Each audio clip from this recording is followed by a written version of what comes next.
안녕하세요. 저는 평소 다른 분들의 사연을 자주 듣는 애청자입니다. 이곳에서 여러 사연을 듣다 보면 정말 어떻게 이런 일들을 겪으셨을까 싶을 만큼 놀랍고 기막힌 일들이 아주 많더라고요. 그래서 오늘은 제가 한번 사연을 보내볼까 합니다. 지금 적어보내는 이 이야기도 아마 다른 분들 사연 못지않게 기막힌 일일 것 같습니다. 제가 보내는 이 사연은 제가 직접 겪은 일이 아니라 제가 잘 알고 지내는 가까운 지인분이 오래전 실제 겪으신 이야기입니다. 혹시나 알아보시는 분들이 계실까봐 제가 대신 주인공처럼 적어 이렇게 사연을 보냅니다. 이야기 주인공의 익명을 보장하기 위해 이야기에 나오는 이름은 모두 가명입니다. 벌써 30년 가까이 된 옛날 이야기네요. 저는 작은 소도시에서 태어나 과일 농사를 하시는 부모님 밑에서 위로는 언니 오빠를 둔 집안의 막내딸이었습니다. 언니 오빠는 먼저 시집 장가 가서 일찍이 출가하였죠. 어린 시절부터 도시에 대한 동경이 있던 저는 고등학교를 졸업하고 20살이 되자마자 서울에 있는 먼 사촌집에서 월세를 내며 지내게 되었습니다. 그렇게 상경한 저는 미용학원을 다니며 미용 일을 배우기 시작했습니다. 90년대 초중반, 그때 저는 24살의 젊은 나이에 압구정에 있는 고급 미용실에서 일을 하고 있었습니다.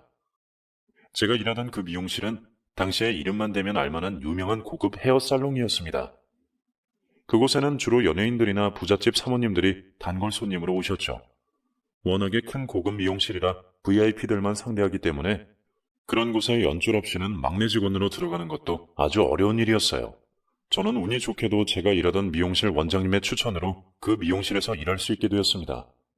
잘만 하면 거기서 일본으로 유학도 보내주고 몇 년만 일해도 다른 곳으로 갔을 때 제 경력이 아주 유리한 곳이었습니다. 그래서 제가 그곳에서 막내 직원으로 일하게 된 것이 제게는 아주 대단한 기회라고 생각했죠. 물론 이런 고급 미용실은 보통의 미용실들과 달리 신경 써야 할 일이 많았습니다. 손님들 응대부터 샴푸를 해드리고 드라이 해드리는 일들 하나하나 아주 조심해야 하는 곳이었습니다. 은주 씨, 김 원장 추천으로 왔으니 실력은 나쁘지 않겠지만 여기서는 아주 처음부터 배운다고 생각해야 해요. 이곳은 대한민국 최고라고 해도 모자라지 않아요. 오시는 손님분들도 모두 귀빈들이시니 응대에 각별히 주의해야 해요.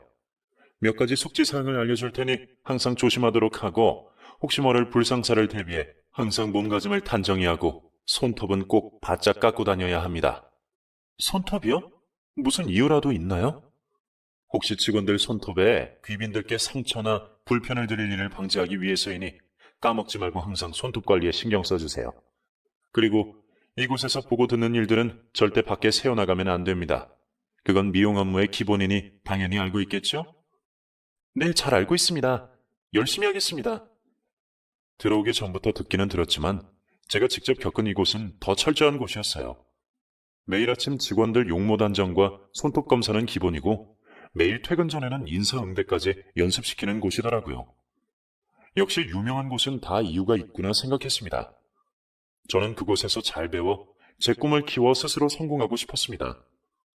이 미용실에서 묵묵히 주어진 일을 하다 보면 언젠가는 저도 손님을 받을 수 있고 제 실력도 늘어갈 수 있을 거라고 생각했어요. 그런 고급 미용실의 막내 직원이 할 수 있는 일은 청소나 뒷정리 같은 작은 일들 뿐이었죠. 그래도 저는 그런 미용실에서 일한다는 자체로 자부심을 가졌습니다. 물론 일하면서 만나게 되는 연예인들도 제 동경의 대상이었죠. 제 시골 친구들도 제가 일하는 곳에 다니는 여배우나 가수들 얘기에 부러워했어요.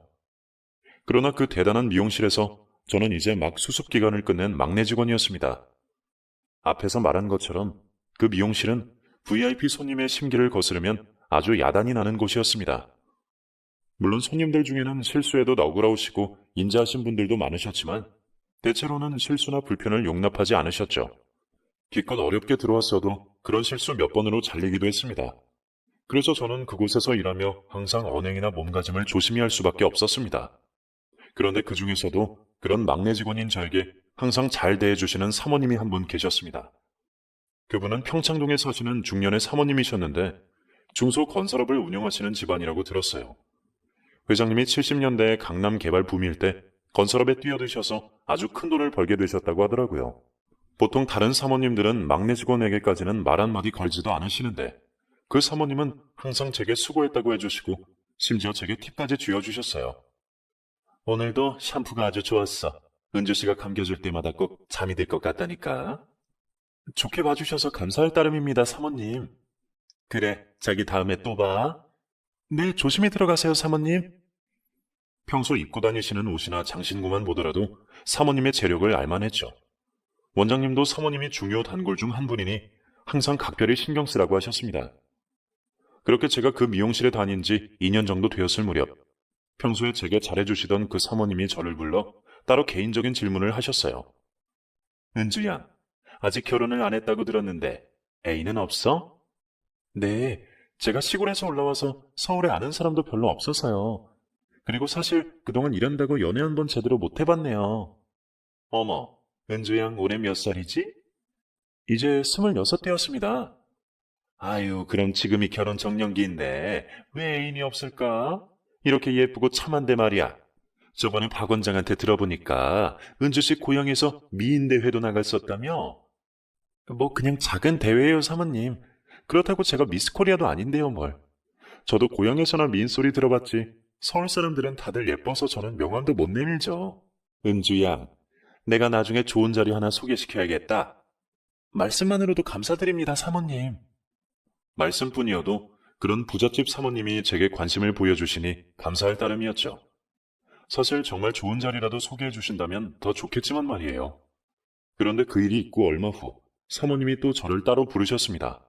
은주 양, 혹시 생시가 어떻게 되지? 제 생시요? 왜 그러세요? 아니, 다른 건 아니고 내가 사주팔자에 관심이 많잖아. 알지? 내가 자주 가는 용안집이 하나 있는데 이번에 가는 김에 은주양 결혼 운이라도 봐주려고. 어머, 정말요? 그래 주시면 저는 너무 감사하죠. 매번 저를 이렇게 신경 써주시고 정말 감사해요, 사모님. 저도 평소에 사모님이 사주팔자에 관심이 많은 편이시라는 건 알고 있었어요. 용하다는 무당집도 자주 다니신다고 여러 번 얘기를 들었었거든요. 사실 사모님 댁 회장님께서 사업 초반에 큰 돈을 만드시게 된 이유도 바로 그 무당 덕이라는 얘기가 있었습니다. 그러다 보니 사모님도 항상 점을 보러 자주 다니시는 듯 했습니다. 그런 용한 분께 제 결혼 운을 봐주시겠다 하시니 저도 마다할 이유가 없었죠. 그렇게 사모님이 제게 생신을 물어보신 지 보름 정도 지났을 때였을까요? 사모님이 예약도 없이 갑자기 미용실로 찾아오셨습니다. 어머, 사모님, 오늘은 예약 없이 오셨네요. 원장님 잠시 외출 중이신데 어쩌죠? 알고 있어. 오늘은 머리하러 온 게 아니라서. 은주양, 지금 옷 챙겨 입고 따라 나와. 네? 저를요? 무슨 일로 그러시는지. 별일은 아니고 저번에 내가 결혼은 봐준다고 한 것도 있고 내가 은주양이랑 대화를 좀 하고 싶어서. 아, 박 원장이랑은 얘기 됐으니까 걱정하지 말고 얼른 옷 갈아입고 나와. 갑작스럽게 가게를 찾으신 사모님은 저를 찾아오신 거였어요. 무슨 이야기를 하시려는지 어리둥절한 저는 급히 옷을 챙겨 입고 사모님을 따라 나섰죠. 사모님을 따라 들어간 호텔 찻집에서 사모님과 대화를 나누게 되었습니다. 난생 처음 들어가 보는 고급 호텔 라운지에 눈이 뺏겨 이리저리 고개를 돌리고 있는데 사모님이 찻잔을 내려놓으시고 말씀을 시작하셨어요. 은주양, 내가 갑자기 따로 보자고 해서 많이 놀랐지? 네? 아, 네, 조금요. 그런데 무슨 일로 저를 따로 보자고 하셨는지. 나한테 아들이 하나 있는 건 알고 있지? 네, 외동 아드님이시라 항상 신경이 많이 쓰이신다고 사모님이 몇 번 말씀해 주셨죠. 그래, 우리 집 귀한 장손이지. 그 귀하다는 3대 독자도 우리 아들한테는 비할 바가 못 되지. 그런데 사실 내가 그런 우리 아들 결혼을 시켜야 해서 말이야. 사모님이 제게 아드님 결혼 얘기를 꺼내시는 이유가 뭔지 짐작하기 어려웠습니다. 제가 묵묵히 듣고만 있자 사모님이 말씀을 이어가셨어요. 사실 우리 애가 몇 년 전에 이혼을 했어. 내가 정말 이혼만은 막으려고 했는데 둘이 성격이 안 맞았는지 도저히 같이 못 살겠나 봐. 사실 은주양 앞에서 할 말은 아니지만 이혼한 며느리가 보통 성격이 아니어서 내가 어리석었지. 결혼 전에 잘 알아봤어야 하는데 우리 집 돈만 보고 들어왔던 건지 딴 남자가 있는 것 같은데 증거를 못 잡았지. 그러다가 도저히 시댁에서 못 살겠다고 지가 나가겠다지 뭐야. 어머, 세상에 그런 일이. 사모님이 많이 속상하셨겠어요. 집안에 사람 하나 들이는 일이 정말 중요한 일인데. 그렇지? 은주 형도 알다시피 우리 집안이 어디 가서 빠질 만한 집은 아니잖아. 지금 당장 우리 아들 선자리로 내보내도 여기저기 줄을 설 거야. 그런데 내가 한 번 며느리 잘못 들이고 보니 내가 직접 깐깐하게 따져야겠더라고. 그래서 내가 우리 아들 혼처를 알아보고 있는 중이야. 내가 그동안 은주 양을 눈여겨봤어. 은주 양 항상 성실하고 친절하게 하는 것 내가 잘 알고 있어. 네, 좋게 봐주셔서 감사한데 그런데 제게 아드님 얘기를 하시는 이유가 있으신지. 그래, 빙빙 둘러 말할 게 뭐가 있겠어. 본론부터 말할게. 나는 은주 씨만 좋으면 우리 아들이랑 이어주고 싶은데 말이야. 네? 사모님 아드님이랑요? 어머. 왜? 제 취자리라서 좀 그런가? 아니요. 그런 게 아니라 생각도 못했던 말씀이셔서요. 그래. 사실 나도 처녀한테 재혼 자리 얘기 꺼내기 쉽진 않은데 내가 저번에 은주양 결혼은 봐주겠다고 생시를 받아갔잖아? 그런데 거기서 그러더라고. 왜 인연을 지척에 두고 먼 데서 찾느냐고 말이야. 거기서 말하기로는 우리 아들이랑 은주양이랑 아주 찰떡궁합이래. 한번 만나면 백년해로하고 온 집안을 일으킬 사주라더라고.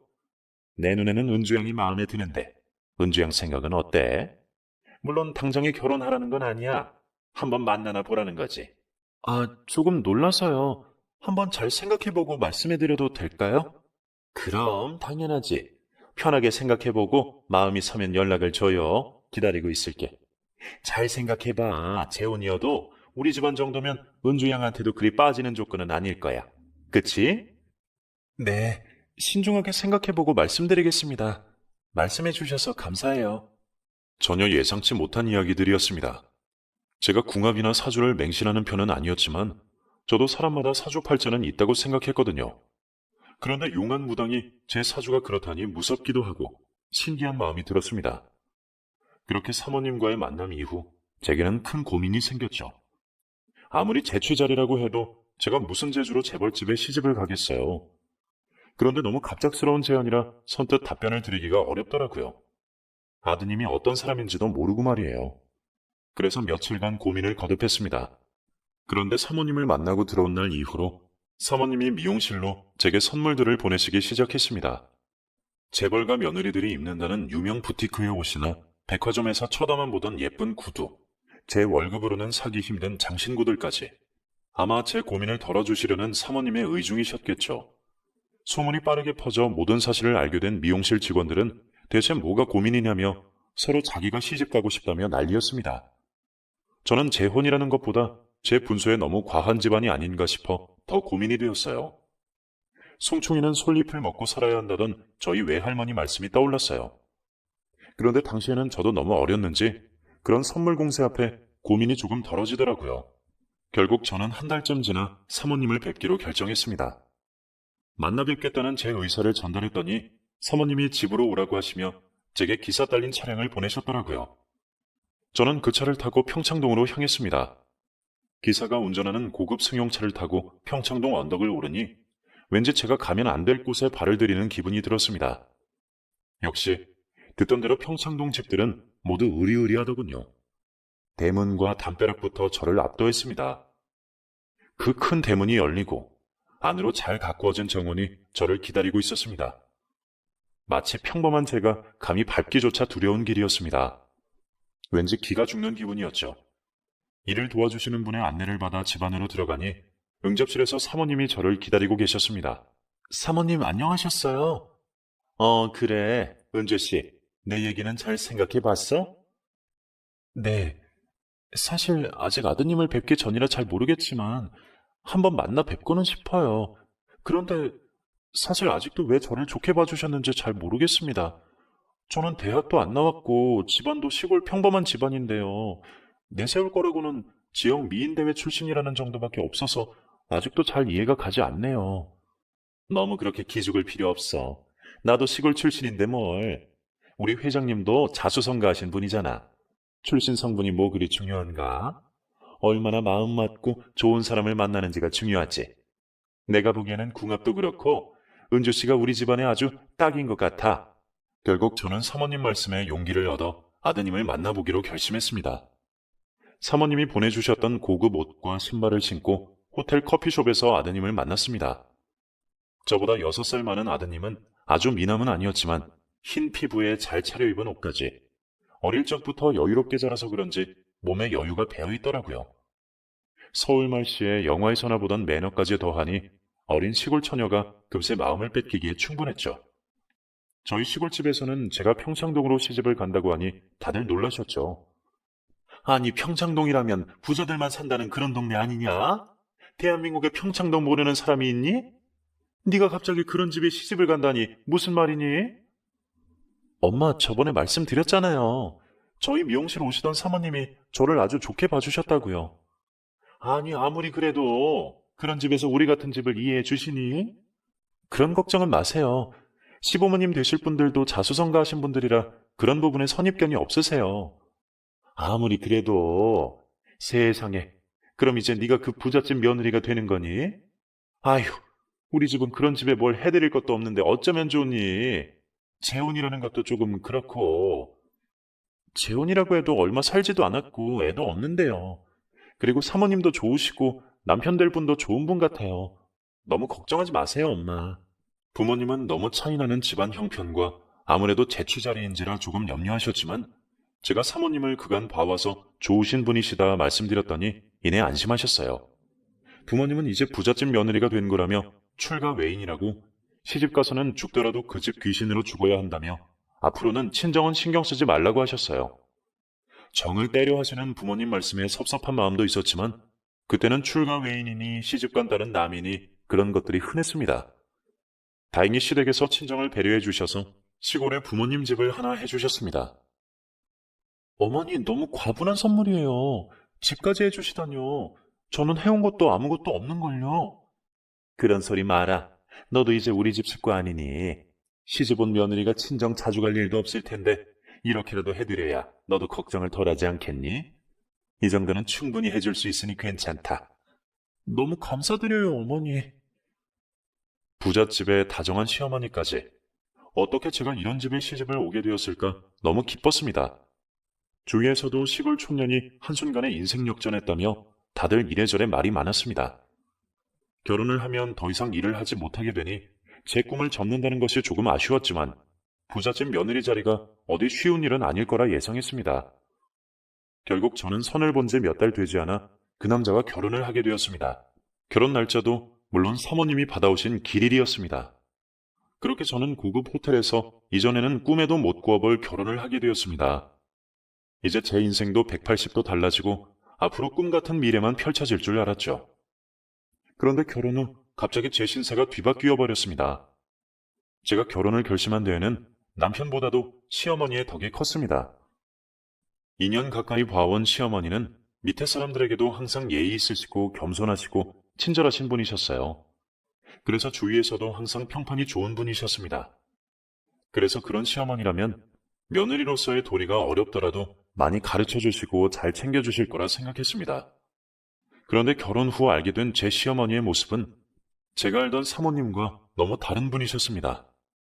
결혼식 후 저는 신혼여행도 가지 않고 시댁에서 첫날 밤을 보내고 새벽같이 일어나 아침 식사 준비를 해야 했습니다.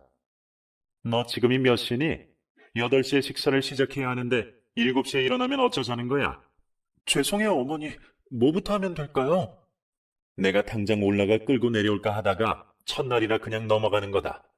내일부터는 6시 전에 일어나서 부엌에서 준비하고 있어야 할 거야. 알았니? 네, 죄송합니다, 어머니. 갑작스러운 시어머니의 불호령에 너무 놀랐지만 집안 분위기를 잘 몰랐던 제 잘못이라 생각해 스스로를 탓했습니다.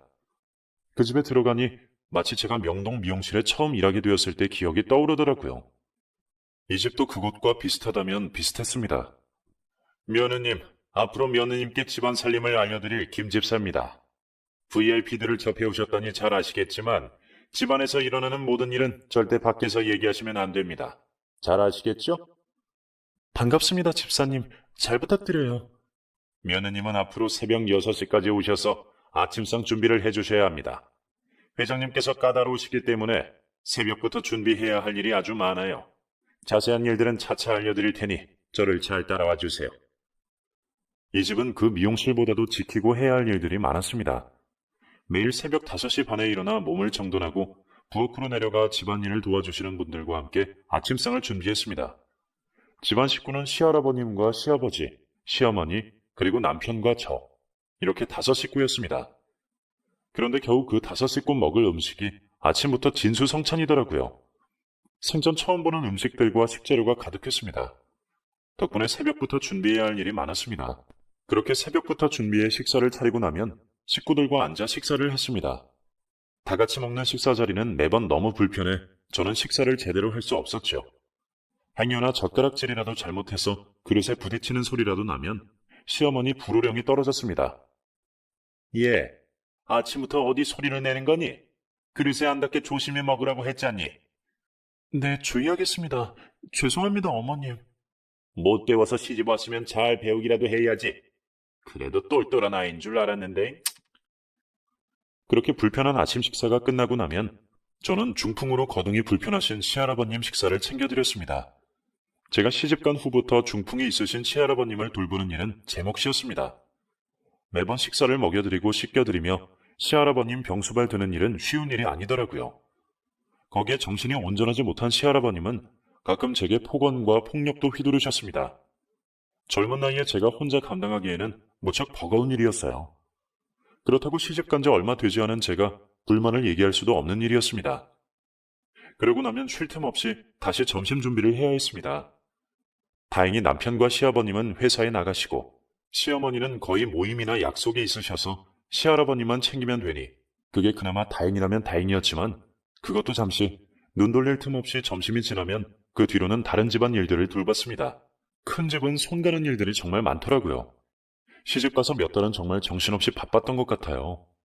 일해주시는 분들이 많이 계셨지만 어머니는 이 집 며느리라면 집안 살림을 잘 알아야 한다며 제게 이것저것 시키셨어요.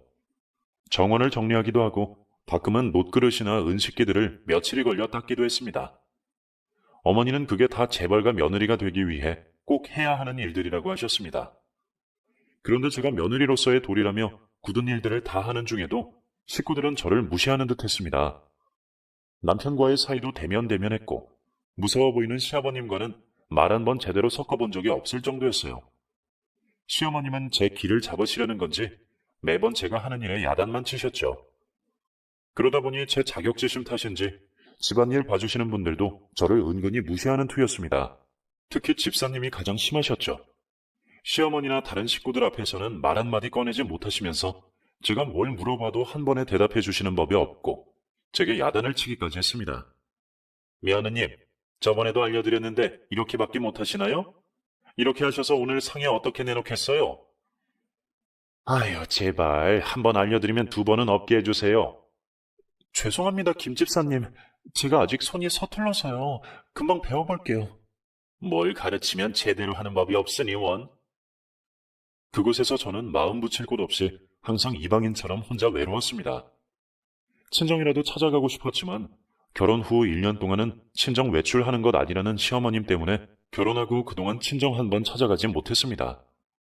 거기에 혹여 딸 시집 보내고 매일 걱정이실 부모님께 더한 걱정이라도 남길까봐 속 터놓고 얘기하지도 못했어요. 그럴 때 남편이라도 곁에서 힘이 돼주었으면 그 정도로 힘들지는 않았을 텐데 기대하던 결혼 생활도 그리 행복하지 않았습니다. 시어머니의 의지대로 성사된 결혼에 남편이 제게 정을 붙이진 못했습니다. 각방을 쓰느라 따로 볼 일도 자주 없는 남편은 한 번씩 여자 향수 냄새를 묻혀왔습니다. 여보, 누구를 만나고 오셨어요? 옷에 여자 향수 냄새가 나네요. 오늘 모임이 있었다고 했잖아. 거기 여자도 있고 남자도 있고 그렇지. 당신은 신경 쓸 것 없어. 그렇게 항상 제게 곁을 내주지 않는 남편도 야속했습니다. 결혼 후 남편 얼굴 한번 보기가 힘들었다면 믿어지시나요? 사실 다른 재벌집들도 그렇게 하는지 모르겠지만 제가 시집간 그 집은 시부모님도 그렇고 저희 부부도 모든 식구들이 다 각방을 썼습니다.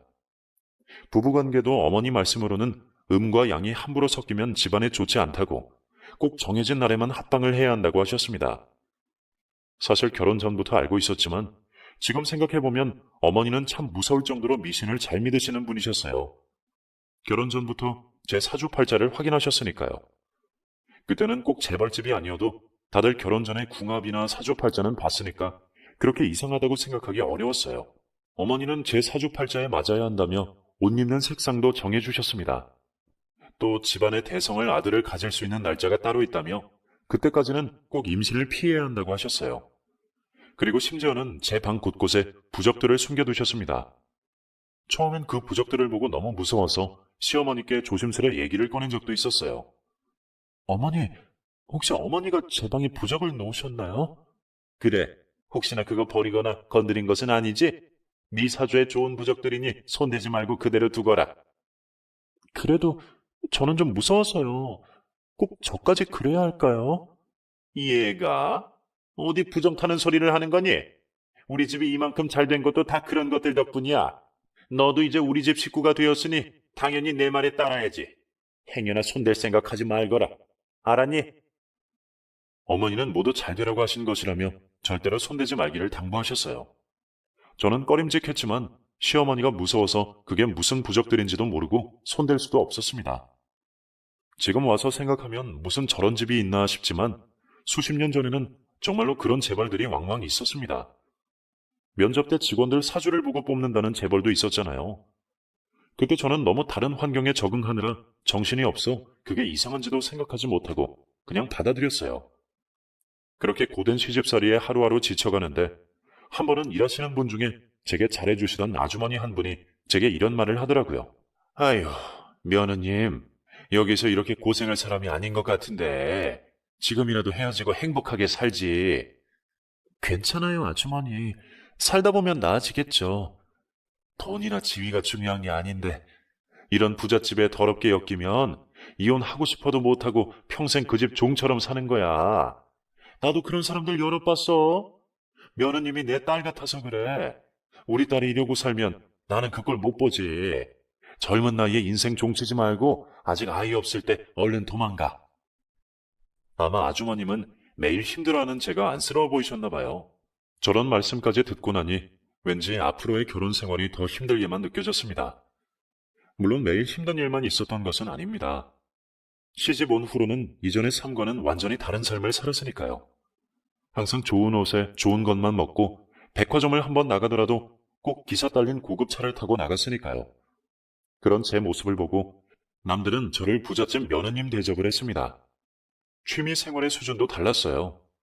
매일 어머님을 따라 다도를 배우고 유명 서예가를 초대해 서예를 배우는 일들은 제가 정말 TV에서만 보던 그런 상류층의 삶이었습니다. 거기에 제가 일하던 미용실에서 제가 VIP 대접을 받게 될 줄 누가 알았겠나요? 남들이 보면 팔자 폈다고 생각할 거예요.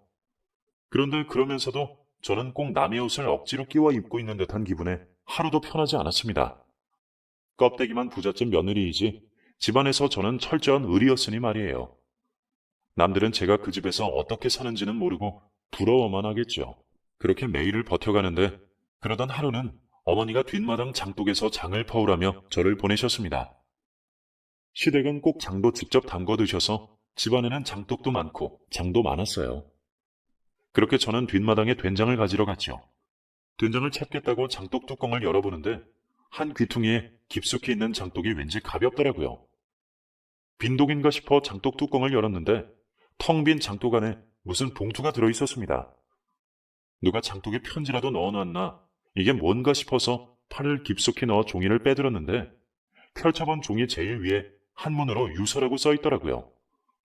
순간 놀란 마음에 주변에 아무도 없는 것을 살피고 저는 몰래 그 유서를 읽어내려갔습니다.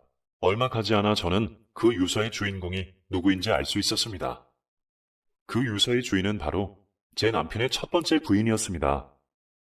이혼했다던 여자의 것이, 그것도 유서가 왜 여기서 나왔는지 떨리는 마음을 주체하기 힘들었어요.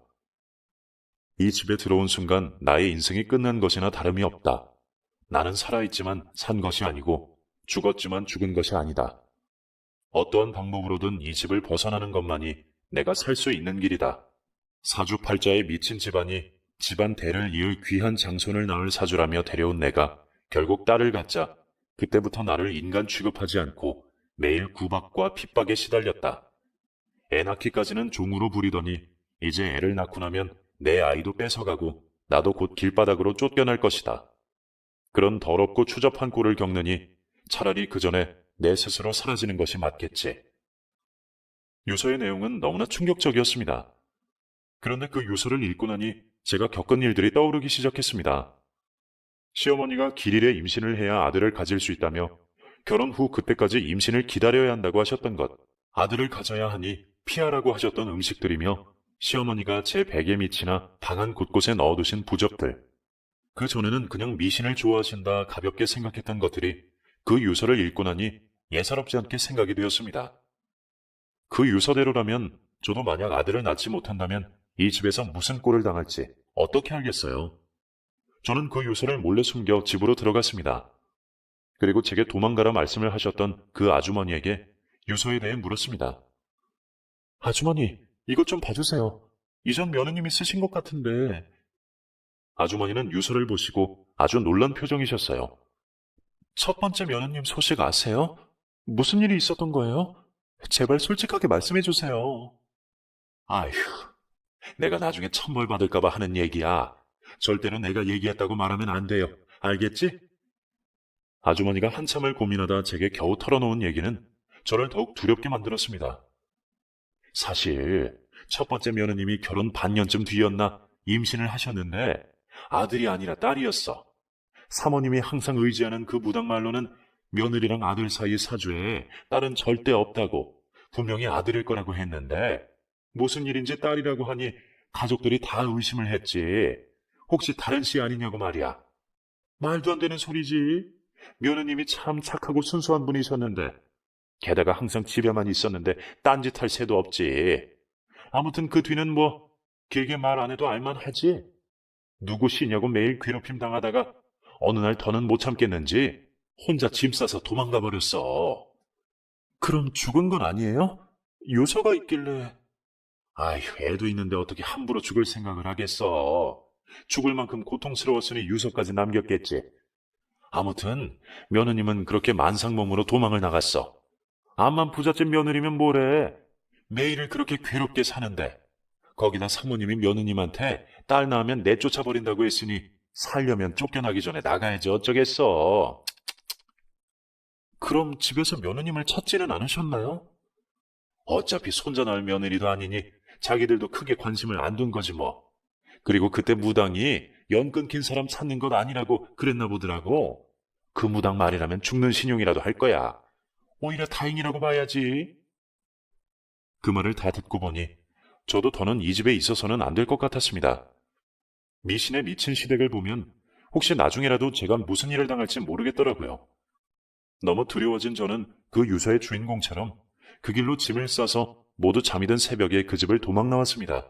아이를 낳고 혼인신고를 해야 한다며 혼인신고를 미룬 것이 저에게는 천만다행이었죠.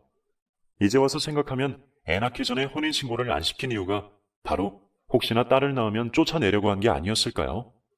그 생각을 하면 정말 소름이 끼쳤습니다. 결혼할 때 받은 제 예물과 제가 갖고 있던 폐물만 들고 도망친 저는 혹시나 시댁 식구들이 쫓아올까 두려워 친정에도 가지 못하고 친구 집에서 숨어 지냈습니다. 친정에는 잘 지내고 있으니 당분간 찾지 마시라 설명드렸죠. 그렇게 1년을 쥐죽은 듯이 살았습니다. 그런데 제가 도망쳐 나온 지 1년쯤 뒤에 IMF가 터지며 건설업을 하던 시댁이 그만 쫄딱 망하게 되었습니다. 저는 회사 일은 잘 몰랐는데 애초에 온갖 불법으로 회사를 꾸려왔나 보더라고요. 거기에 부도 직전 어음을 막으려다 문제가 생겼는지 시아버지가 지명수배되면서 가족들이 하루아침에 야반 도주를 했다고 했습니다. 그리고 그 뒤로는 어찌 되었는지 소식을 듣지 못하게 되었네요. 시댁이 쫄딱 망했다는 소식에 저도 그제야 친정으로 돌아갈 수 있었습니다. 그간의 사연을 들으신 부모님은 그때 말렸어야 했는데 부잣집에 눈이 멀어 저를 그리 만드셨다며 괴로워하시다가 그래도 늦기 전에 잘 도망쳤다며 다행이라 여기셨어요.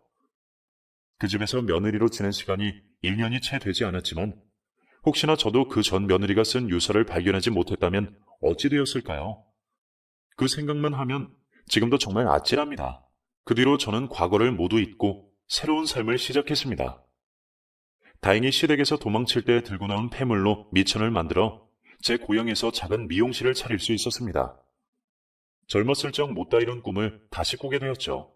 그 뒤로 벌써 30년 가까이 긴 세월이 지났고 지금은 미용실 여러 개를 운영하는 원장이 되었습니다.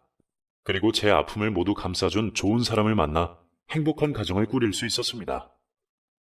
젊었을 적 잘못된 만남으로 큰 화를 당할 뻔하였지만 하늘이 도운 덕인지 벗어날 수 있게 되어 다행이었네요. 부잣집 며느리로 살던 삶이 남들 보기에는 좋아 보였을지 모르지만 저는 행복한 가족들과 평범한 일상을 살아가는 지금이 몇십 배로 더 행복합니다.